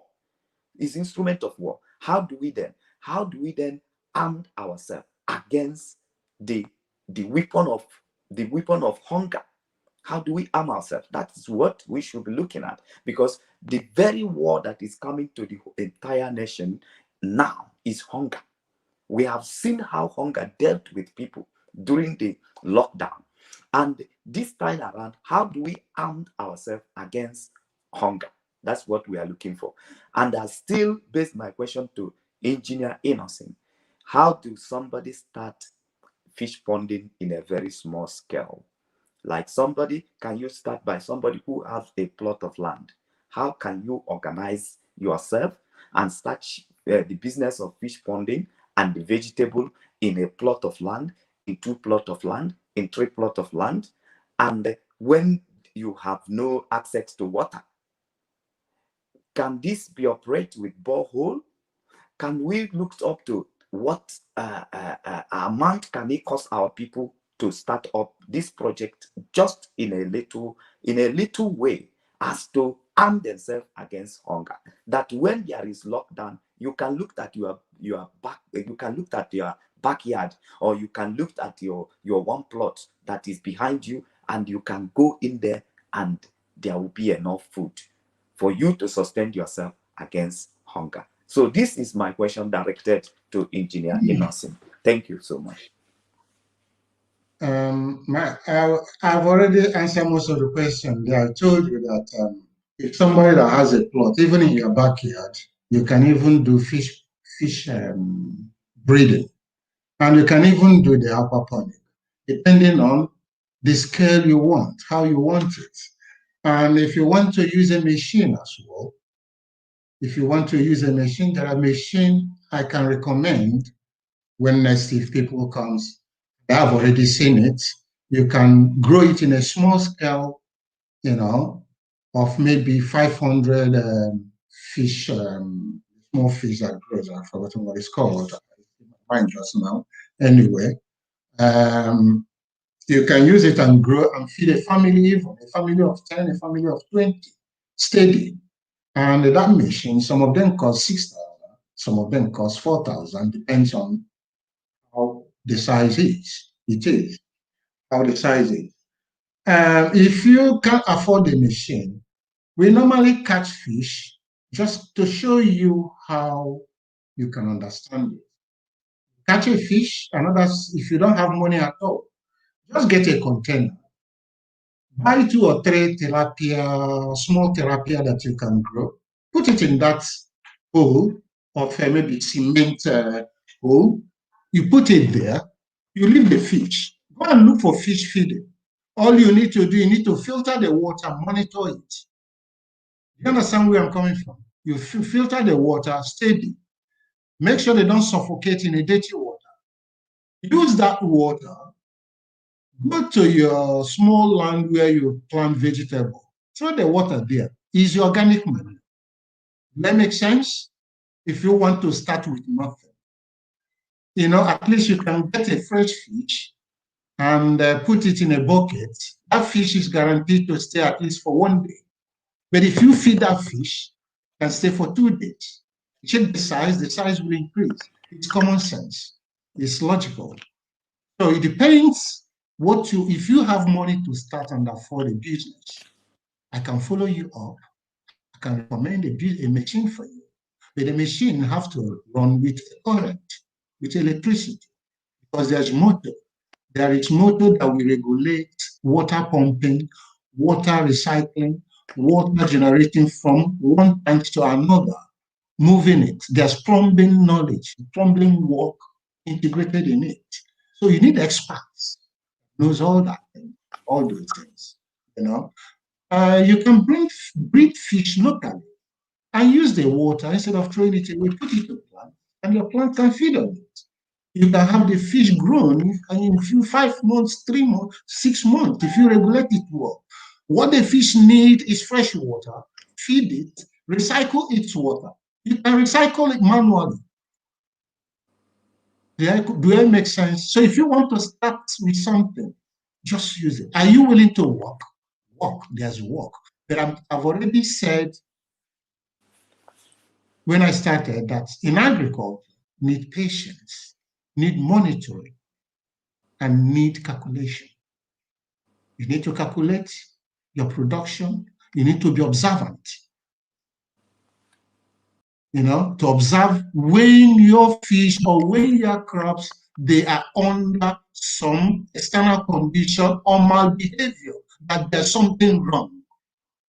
Because when there's something wrong, just 1 hour is already enough for you to lose everything. And when you lose everything, you should have that mind and patience and courage to start afresh, but don't give up. Agriculture, you learn as you move. You learn as you move. Thank you, Mazi. Engineer Innocent, thank you very much. Solomon. Yes, actually, what I wanted to ask finally for Engineer Innocent is that what is the calculated amount that is required to start up a fish ponding? Like what are the calculated amount of money that is required? And in this fish ponding, can people actually, is there where people can learn how to produce their feed, the fish feed by themselves? These are just the 2 questions that I have. Let me not say it so you can respond to it quickly. Yeah, if you listen to my presentation of this project I had for establishing fish pond in Nigeria, I would say by that time, 15 years ago in Nigeria, in Biafra land anyway, in Imo, in my town, Lugota, it was on a large scale, and it was a lot of money, you know. And that money is a lot, but if you check what our ministers and governors are embezzling, it is a chicken change. It was 4 million, and in 4 million naira, a pound, dollars, you know, and that is integrating it. It provides you every facility. It provides you storage system. It provides you a processing system. It provides you breathing it and creating jobs. Do you understand? Okay. Sorry. And it was estimated that in 4 years, you will make that money. Following years, and you'll be satisfying the country without importing fish. Every year, Nigeria exports fish worth, import fish worth about 7 billion pounds or whatever, dollars. 7 billion. And in 4 years, you invested 4 million naira to get this infrastructure well set up, channel in a good location, train people. You understand me? You will have processing department.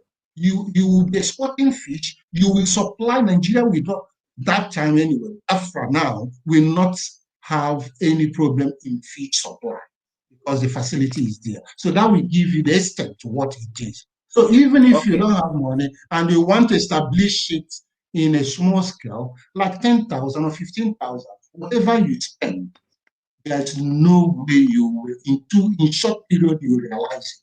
You will make it. It depends on how you plan it. It depends on how you want it. There are solutions. Is how do we start? And how do we start? look at the plans and how things are planned. Like I said before, without planning anything, you're going nowhere. You need to plan something in order to start something. Okay, I've explained most of it. Engineer, my question to you, we learned that you are in abroad, somewhere in abroad in Europe or somewhere around Europe. I didn't understand. I didn't understand. Come again with your question. Yes, I said, I learned that Engineer Innocent is based in Italy. I'm in Italy. Based in Italy. Now, yeah, I want to ask you, if we individually come together and raised up to 4 million, how could this your knowledge be helped us in Eastern region? How could this your region? How could this your knowledge help us? Since you are not around, you are not on the ground. Like we wanted to set up exactly what you are educating us here, and we want also to learn it practical, because we are now what you're explaining here is for us now is still a theory. So if we raise money and we need your assistance to come and set up exactly what you are telling us here, how can you be of help? Can you be able to travel down to Nigeria as to help people who wanted to set up this, who has raised money and want to set up this farming system that you are describing here? Can you in any way be of help? Please explain to Biafra. I will be very, very much available to help. And though I have vowed not to go to Nigeria until Biafra comes, he knows what I'm talking about. Okay? Because I'm no more in Nigeria. I'm a Biafra or self-state, or Italian or self-state. So if I'm to go to Nigeria, I'm not going as a Nigerian. But if Biafra comes, I will be able to go as a Biafra. And if you want me to go down home, you know, without Biafra on ground, you take me as an expert. I would be willing to go there, and my safety is guaranteed. That's all I'm asking for. Okay, and I know I'm into this movement hard, and all my effort goes for Biafra. All my dream is for Biafra, because I know with the current situation we are in, Biafra is the answer, and that is the only answer. Is the only answer for us to move it. And I'm ready to come in. I'm ready to come. And I will contact that. I will contact my expert when you have, if you have the resources today, I will contact the expert. Okay. I will contact Engineer. them for a setup. Engineer, we discovered that everybody here are also facing the threat of safety, are also facing the threat of insecurity as to regard to Nigeria, the situation of Nigeria now, for sure. But we have our people living there. Can you, from Italy, do you have some people you can recruit on the ground that can give us exactly what you are explaining to Biafran here? Do you have some? If you want, I talk to my brother to tell me the elders. I can talk to points to the location where it will be, and we need to get the experts to come and survey the location better, and we need to be on ground. It is not a problem where it will be there, and it can work, and there will be land. It can work anywhere. There's a location there. If you want, go to Ugutalik with a drone, okay, you get the picture. I will point it out. Okay. And to get the people who know about it, I think it will be a welcoming idea. Because if we get this settled, if we get this established, I'm telling you, fish will not be a problem in Biafra. We can grow any fish. We can float fish in all our waters. We can attract tourists. That's one thing it can bring. It can attract games, fishing games. It has a lot of potential apart from that in those fields. So I know what I'm talking about. I have dreamed about this.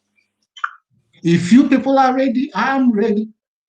And how we do it? And I can assure you, engineer, that Biafrans are more than ready, because we need to sustain the struggle, and our people need to be reliable. So at this very point in time, we have seen defeat on our people as the result of hunger, and we cannot continue to accommodate this, because as the way it is, so many people, they talk but they never do. But we have learned a practical example from the leader of indigenous people of Biafra. He has been a very good example that in most time, against odds, he backs up his whatever he says with action. Exactly. And we begin to learn from that very examples that if we can be able to be backing up our discussions and our talks with actions, we could be able to get our people out of the tight corner in which they are being pushed into these days. Because we have a government that talks a lot, promises a lot, but do nothing. And most of their projects, when you go to Omo in Anambra State and see the authority, that it is called authority, that federal government project, agricultural project, total failure. Every instrument and the equipment that was deposited in that very place, as of this time we are talking about, there is no innovation. It's not running. Everything has breakdown, and there is no sustainability to such a project. You see a lot of government abandoned projects here and there, and they kept the life of the people on the way, So we have now come to realize that relying on a government to do it alone is going to be a defeat, because we are the one at the receiving end. Yeah. Despite the way that Nigeria is being positioned and what Nigeria faces as a nation today, all the executives are still collecting their salaries, and they are having increment on the salaries. And even they are discussing on how to buy new cars for themselves. They build new houses for themselves. We complain of insecurities. There is too many police and there is too many soldiers to guide them. So the only people at the receiving end are the masses. The only people that are dying are the indigenous people, the masses. And this is what the situation we want to arrest. And still, when they want to go into the power, they will still come back to these suffering masses, and they will give them peanut to sell their conscience. And the suffering will continue. And all the project that will move the life of the people forward, it will be called abandoned project. So we want to take this bull by ourselves. We want to raise money by ourselves and the sponsor project that we can supervise, that we will not wait for a government officials that will come and use paper to write up all the whole money and embezzle it without recycling the money back into the project. So that is what we are looking for. And asking you this very question and you responding the way you respond has given us a courage that we have people on the ground who can help us to put things together as to move forward, as to advance the economy of our region, because it's very important that if we cannot do it big, at least we can do it little. The Bible says we should not forget or neglect the days of little beginning. That a journey of thousands might start with a step. So that is the encouragement that you have given to our people, that if we come out, if we group ourselves and come out, that we are ready to sponsor a project that will grant employment for our people, because this project, you can run it alone with a low cash of money. Last time we solicited for help for people in Obibo here. Some people come with 30,000. And we have a sister, a beloved sister in London, who has come and helped almost 3 people with 30,000. And here we are. What are these people going to do with this 30,000? We need to educate them. The business opportunity in agriculture. Would it be they will go to invest this money into agriculture? Now, Mazi, we are talking about fish. We haven't gone into crayfish, because crayfish is another sector on its own. A lot of, you know, we call them crayfish, we call them seafood. Seafood. Yeah, there is a lot. There is a lot. So we have to find a. We are looking at making an end of helping somebody with 30,000 because he is hungry, and then the person will go and buy the food, spend the money, and they make some strangers rich by buying their food. Mazi, do you know how much a kilo of crayfish costs in the market? Because we depend on the sea to get this thing. We don't produce them domestically. So we must, like Mazi, don't be offended that I have to cut you up, but we have to find a way to start domesticating some of these products in such a way that we can lay hand on it, have them in abundance, and cut down the price in the market and make product cheap and available in the market. Mazi, do you know why we have not achieved it? It's because there was no discussion on this issue. There was no discussion going on this issue. That's why you can see people that are into the struggle for Biafrans every day for money. You see them changing their language. You see them selling their conscience. But if in any time we put people in control of money, there's nothing that can make you to sell your conscience for money. But because money is in control of us, that's why you see people, they are selling their conscience, because there's no discussion around this issue that we are bringing forward here. So that's why we are holding this discussion. So our people will know that there is so many opportunities, so many goals around their compound, that you can grow your vegetable even without in a tile floor. You just manage the basket, buy all these baskets that people throw away, all this plastic that people are putting into the ocean that is causing climate change, that is actually destroying the sea.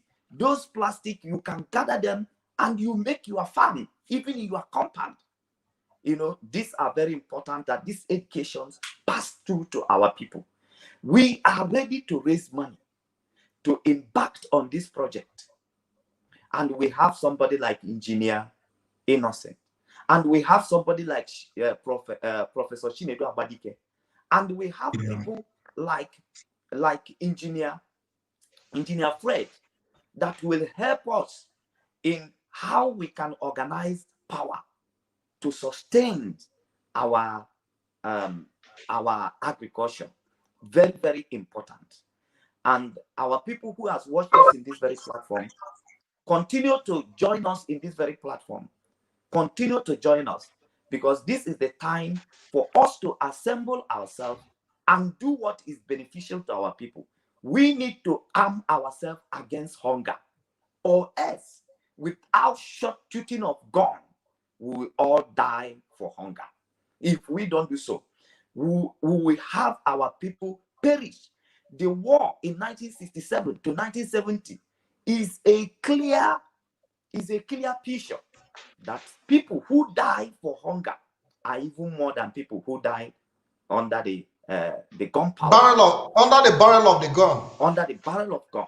And we need to elevate our communities. We need to elevate our village, that our young men and young women who are taking risk, high risk for money, could see these green pastures in our village and stay back than taking high risk.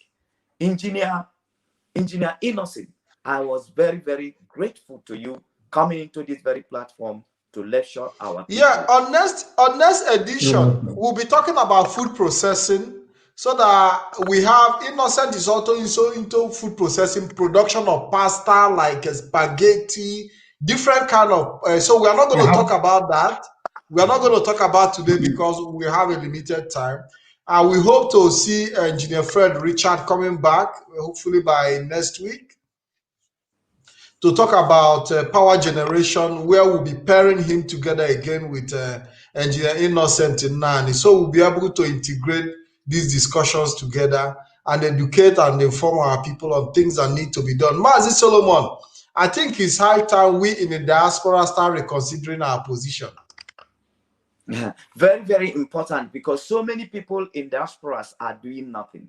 And back home, if we actually put the knowledge we have gotten into place, and we are be able to show to show example of what Mazi Nnamdi Kanu has let us to understand, that people can actually assemble together to request for something, to ask for something, and to do something. So if we can learn from this very example, I believe we are going to complement each other.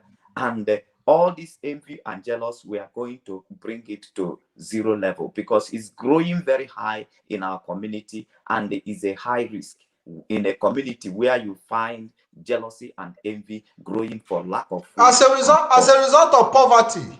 As a result of poverty, it's very, very dangerous, and we can arrest this. And also unemployment, we need to push it down by trying to recognize that we can come together and impact on a project that will elevate our village and elevate our community. Mazi, the last time I was talking about trying to make food available, that even with a very little amount of money, you can feed.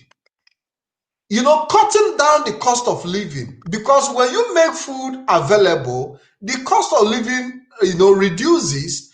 When there is high level of supply, the price goes down. So these are the areas we are looking at in the eastern region in Biafra land. I have traveled in north, and I can tell you that the food is cheaper because they are into a massive agriculture.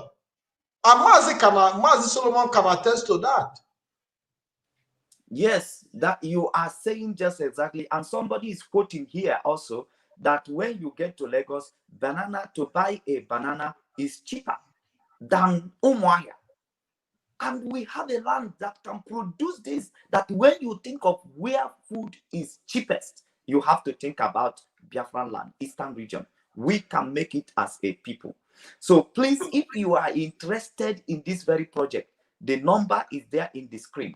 Contact us. We are organizing ourselves. We will follow things one after the other. Every village in the Eastern region must experience our presence. We must be there to know exactly what can be done in those areas, what can be done in those areas that will engage the people of that very area into economic advancement. So it's very, very important. Very, very important. Please call the number on your screen. Register your interest with us, because we need to be consistent on a discussion around this matter. Very, very important. So many people are discussing so many things. You discover anytime you open your Facebook, it's people gossiping with one thing or the other. It's people, trying to say things that are not actually helping anyone, so to advance their individual life. But here are we bringing this topic up so that we continue in the discussions around this very corner. So please call the number on your screen and register your interest for this very project. We move as a people. Nothing will stop us. It is time to arm ourselves against hunger. Arm yourself against hunger. When shop cannot be open, when business cannot be run, when importations is not possible anymore, is having a lot of traffic, what else can you lay your hands on? What else can you process? What else can you depend on? All we see is agriculture. You need to look at your backyard and you lay hands on things. Then the rich men in the olden days, whenever a stranger comes to their house, they are wealthy because of the things that are installed in their backyard. They don't go to market to buy a fowl to kill for a stranger. Once a stranger comes, they say, go to backyard, get that goat, go to backyard, get that fowl, and kill for a stranger. We don't need to suffer for hunger again. My brethren, we all need to wake up and arm ourselves against hunger. Hunger is coming. This is the wisdom of Joseph to Egypt when he told Pharaoh, 7 years is coming when there will be hunger. Now, and the 7 years of abundance is coming. Now you need to bow, you need to farm and store the farm produce as to sustain the days of hunger. Very, very important. You don't need rocket. It's not a rocket science. It's just a common sense. We need to engage. We need to arm ourselves. Mazi Solomon, typical example is during this COVID-19. You find out that food became an essential commodity. Nobody was talking about buying clothes. Nobody was talking about buying cars. Nobody was talking about, every concentration was on food. So that is a great lesson. That is a great lesson that people could no longer go about their businesses, but they, in fact, they were donation of food to people. People had the opportunity to experience goodwill for the first time, that they even have to sit in their houses and food came for free, even though the government in the zoo called Nigeria hoarded and blocked the food that was supposed to be meant for the people. But it shows you that when you are not prepared for a situation, especially in the area of agriculture and food, when crises like this erupt, it's going to be a disaster.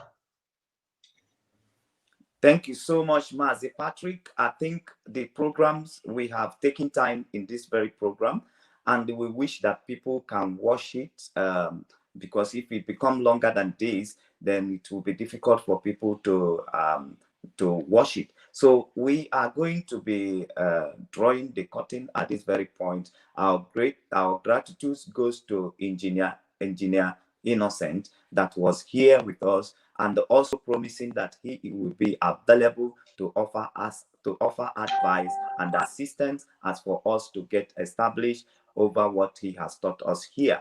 So please, if you have any questions or you wanted any assistance from Engineer Innocent, please, the number is there on the screen.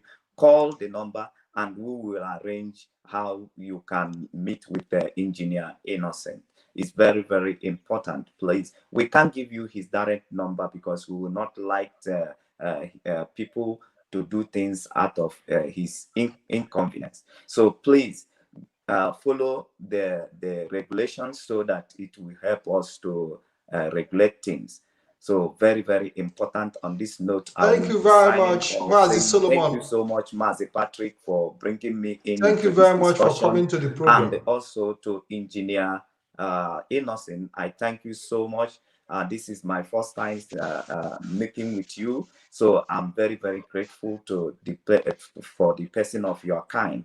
And I wish that Biafrans who has more knowledge to teach our people should also come forward on around these discussions. So because it is time, 2001 will be the time to make sure that every poverty in our village is eradicated. Thank you so much, Mazi Patrick. Thank you very much. And I also want to use this opportunity. I also want to use this opportunity to tell Biafrans that by 2021, precisely next year, this platform will also be made available for publicity, business publicity for Biafrans. So if you have any business you are doing, we are creating this platform for you to be able to reach out to no matter how little, how small scale your business is. Black and White Web TV will be available to help you advertise your business and reach out to Biafrans all over the world for patronage. So we are here by 2021. We'll be running publicity on this channel. Black and White Web TV will be offering space for publicity for Biafrans and businesses all over the world. So we hope you get ready. Mazi, Engineer Innocent, what do you have to tell Biafrans before we leave? Because I know we will be coming back on food processing. So you can show Biafrans what you've done. You've shown how you can process and store tomatoes. You've shown how you can process and store pasta and different kind of food. You know, so we'll be coming back on that episode. But before we draw the curtain, I want you to give Biafrans your goodbye message until we meet next week. Precisely, that has to be maybe on the second of January January. 2021. Okay. Yes. To my fellow Biafrans, all I have to say is keep hoping things will be okay. It will be fine. We are here. You've got people, the Biafrans, you've got people. Don't feel we don't know what is going on and how to do things. We're on board. And we'll be coming out to give you the changes that is required. And we pray that this struggle we are in, soon it will be over, and we'll be on our own, we'll be ourselves to know where we are from and go back home and make it a place for us. Okay? And this is what I want to say. Meanwhile, thank you for listening to me. And I just unfolded a little bit of a package. Others are coming. It's just starting. That's all I have to say. I'm on ground. Everybody. Thank you very much, Engineer Innocent. Thank you very much. We appreciate you. Thank you for coming. Thank you for being here, for honoring our invitation. And we hope to see you hopefully by next year, 2nd of February. No, 2nd of January.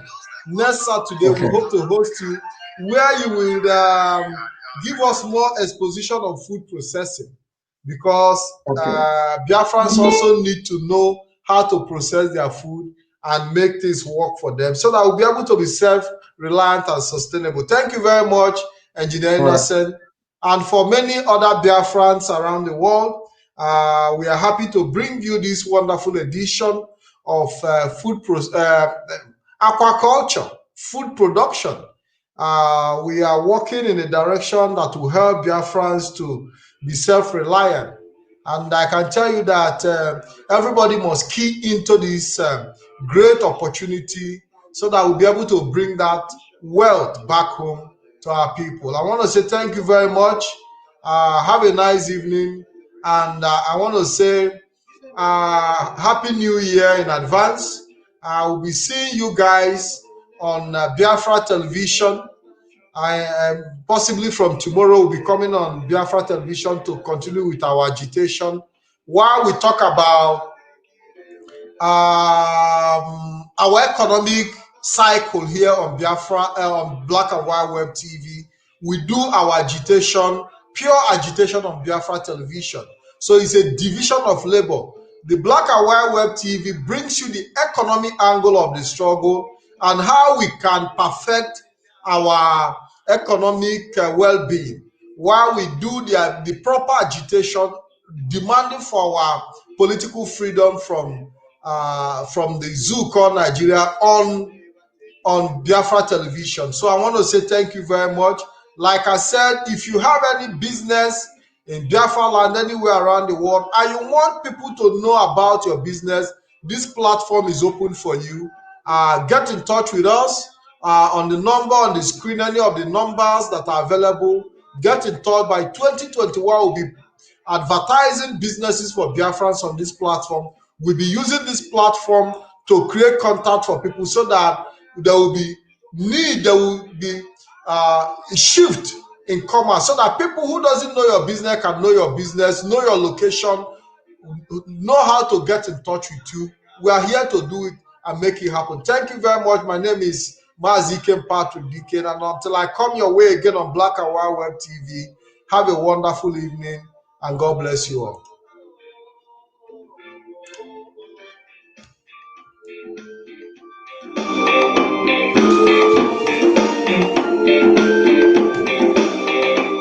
I'm gonna run the world, I see many people.